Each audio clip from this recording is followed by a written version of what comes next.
وہ ہو جائے میرا، میں ہو جاؤں اس کا، یہی رات دن میں دعا۔ الرحمن الرحیم۔ ان الحمد للہ نحمده ونستعینه ونستغفره، من يهده الله فلا مضل له ومن يضلل فلا هادي له، واشهد ان لا اله الا الله وحده لا شريك له، واشهد ان سيدنا ونبينا وحبيبنا وشفيعنا وقرة اعيننا محمدا عبده ورسوله صلی اللہ تبارک و تعالی علیہ وعلی آلہ واصحابہ وازواجہ وذریتہ وبارک وسلم تسلیما کثیرا، اما بعد فاعوذ باللہ من الشیطان الرجیم، بسم اللہ الرحمن الرحیم۔ انا نحن نزلنا الذکر وانا له لحافظون، وقال تعالی ولقد یسرنا القرآن للذکر فہل من مدکر، سبحان ربک رب العزت عما یصفون وسلام علی المرسلین والحمد للہ رب العالمین۔ اللہم صلی علی سیدنا محمد وعلی آل سیدنا محمد وبارک وسلم۔ تعالیٰ نے اپنے بندوں کی ہدایت کے لیے اپنا قرآن نازل کیا ہے۔ قرآن مجید زندگی گزارنے کا طریقہ بتاتا ہے، قرآن مجید نور ہے، قرآن مجید اندھیرے سے نکالتا ہے، اجالے کی طرف لاتا ہے، قرآن پاک ہدایت کا راستہ دکھاتا ہے، گمراہی سے بچاتا ہے۔ اللہ تعالیٰ فرماتے ہیں ان ھذا القرآن یہدی للتی ہی اقوم، یہ جو قرآن مجید ہے یہ تمہیں وہ راستہ بتائے گا جو سب سے سیدھا ہے، جس میں کوئی ٹیڑھا پن نہیں ہے۔ اور قرآن مجید انسان کو انسان بناتا ہے، قرآن مجید انسان کو روشنی دیتا ہے، قرآن مجید انسانیت کا سبق دیتا ہے۔ اللہ تعالیٰ نے اپنے کلام کو نازل کیا اپنے بندوں کی ہدایت کے لیے، اور اپنے بندوں تک پہنچانے کے لیے نبی کریم صلی اللہ علیہ وسلم کی ذات گرامی کا انتخاب کیا۔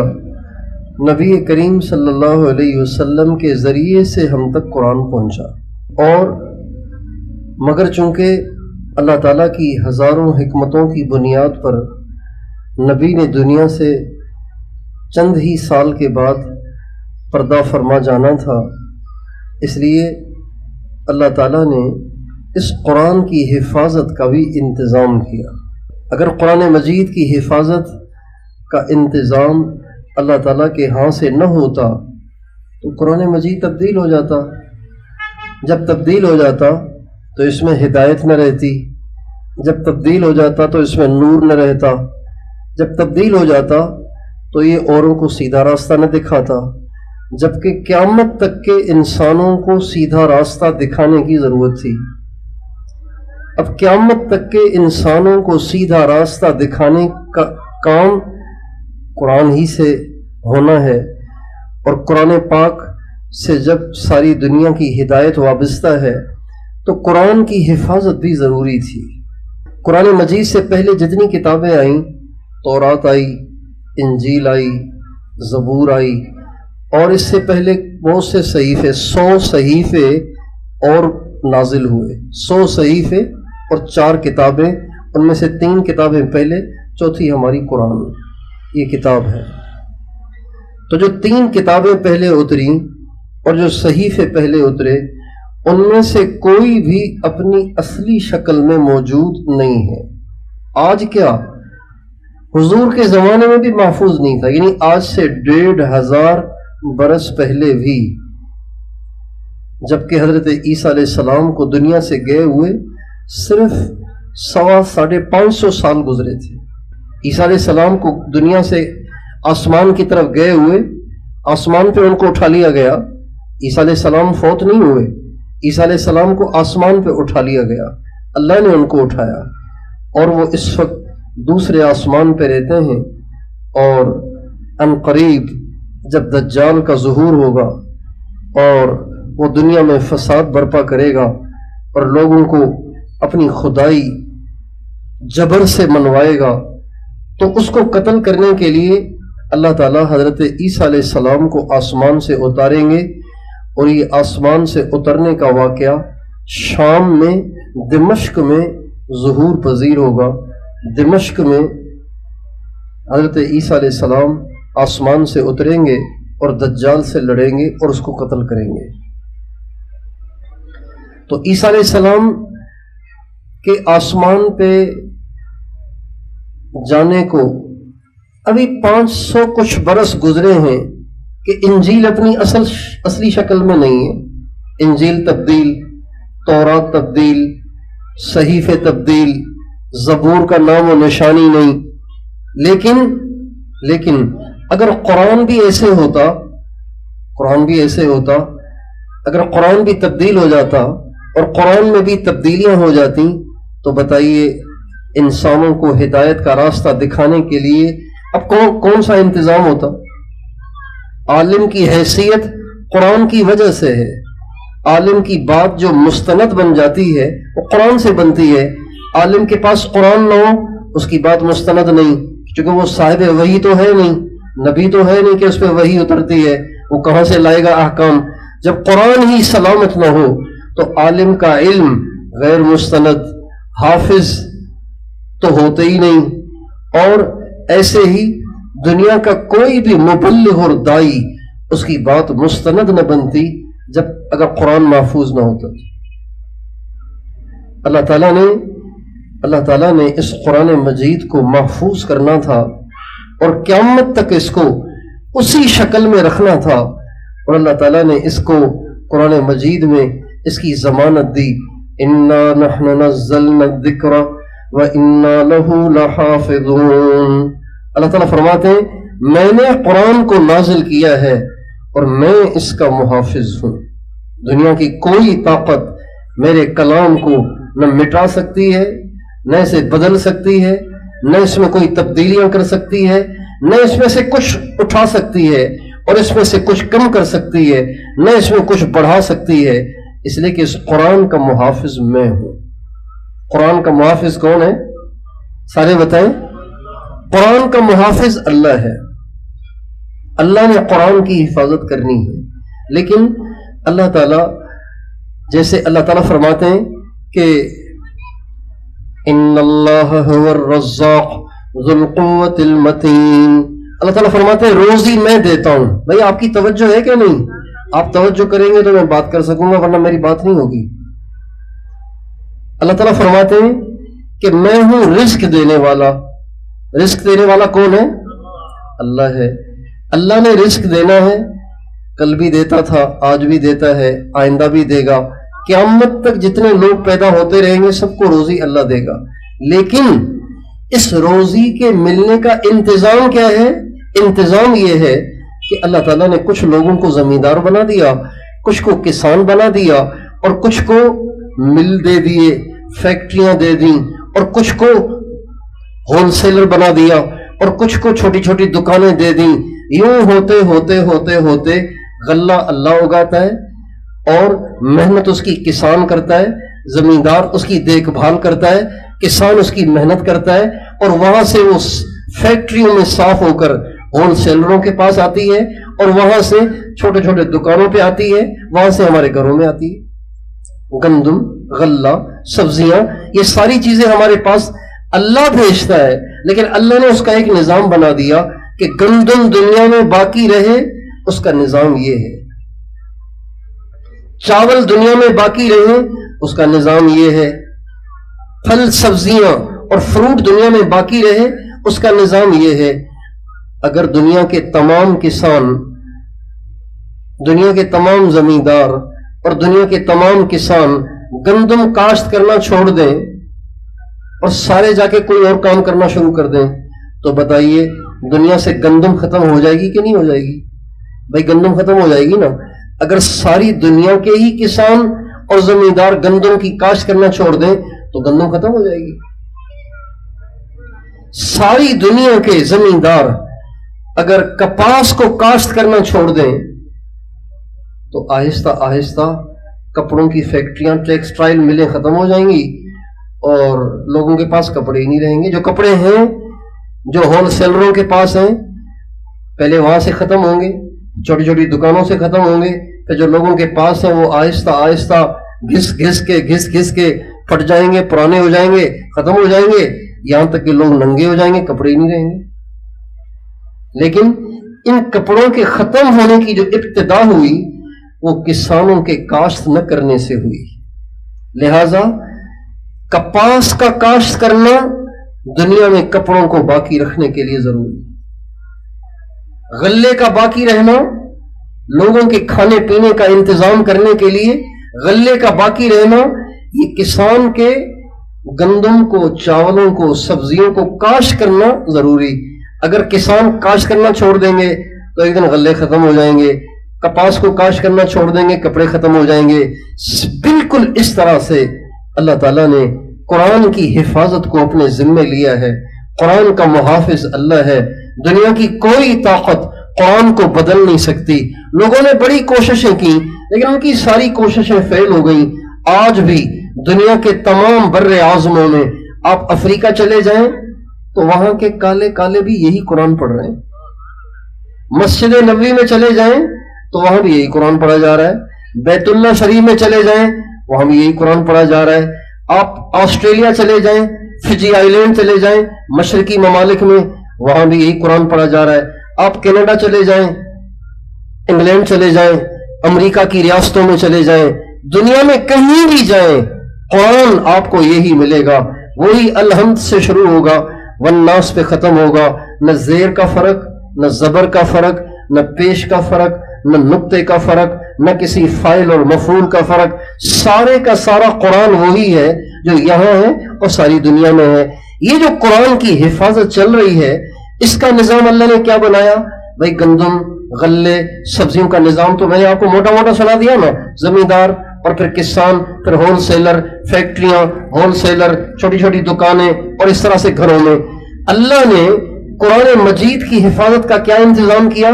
اللہ تعالیٰ نے قرآن مجید کا حفاظت کا انتظام یہ کیا کہ اللہ تعالیٰ نے پوری دنیا کے مسلمانوں میں سے کچھ خوش قسمت لوگوں کو منتخب کیا. کس نے منتخب کیا؟ کس نے کیا؟ اللہ جسے منتخب کرے اس کی شان اور عظمت اور عزت کے کیا کہنے. اللہ جسے منتخب کرے وہ کتنا بڑا ہے. اللہ جسے منتخب کرے وہ کتنا معزز ہے، وہ کتنا شان والا ہے، وہ کتنی عزت والا ہے جسے اللہ منتخب کرے. اللہ تعالیٰ فرماتے ہیں ثم اورثنا الکتاب الذین اصطفینا من عبادنا فمنهم ظالم لنفسه ومنهم مقتصد ومنهم سابق بالخیرات باذن اللہ. اللہ تعالیٰ فرماتے ہیں ہم نے اپنے بندوں میں سے بندوں کا انتخاب کیا، لاکھوں نہیں، کروڑوں نہیں، اربوں انسانوں میں سے ہم نے منتخب کیا کچھ لوگوں کو جن کے سینوں میں ہم نے قرآن ڈال دیا اور ان کے سینوں کو ہم نے حفاظت کا ذریعہ بنا دیا. ان کے حفاظت، ان کے محفوظ کرنے کی برکت سے ہم نے اپنے قرآن کو محفوظ کیا. یہ اللہ کا انتخاب ہے. اچھا پھر اس میں دیکھیں کہ اللہ تعالیٰ نے اس آیت میں یہ بھی فرمایا کہ جو قرآن کے محافظ ہیں، جو قرآن کی حفاظت کیے ہوئے ہیں، جن کے ذریعے سے قرآن کی حفاظت ہے اور قرآن کی حفاظت کی وجہ سے دین کی، ایمان کی، عقائد کی اور ہدایت کی حفاظت ہے اور نور کی حفاظت ہے، یہ سارے پہنچے ہوئے نہیں ہوں گے، کوئی ان میں گناہ گار بھی ہیں. فَمِنْهُمْ ظَالِمٌ لِنَفْسِهِ وَمِنْهُمْ مُقْتَصِدٌ. ان میں کچھ گرے پڑے گناہ گار بھی ہیں. یوں نہ کہو کہ ہم نے دیکھے ہوئے مولوی، دیکھیں ان کے کام، یہ سارے فراڈی، یہ سارے 2 نمبر، یہ سارے ایسے ہیں ویسے ہیں، یوں کرتے ہیں اور وہ کرتے ہیں. اللہ تعالیٰ فرماتے ہیں فرشتہ تم میں سے کوئی بھی نہیں ہے. یہ جو ہم نے قرآن کی حفاظت کے لیے جن کو منتخب کیا ہے ان کی شان کے لیے اتنا ہی کافی ہے کہ ان کا انتخاب ہم نے کیا ہے.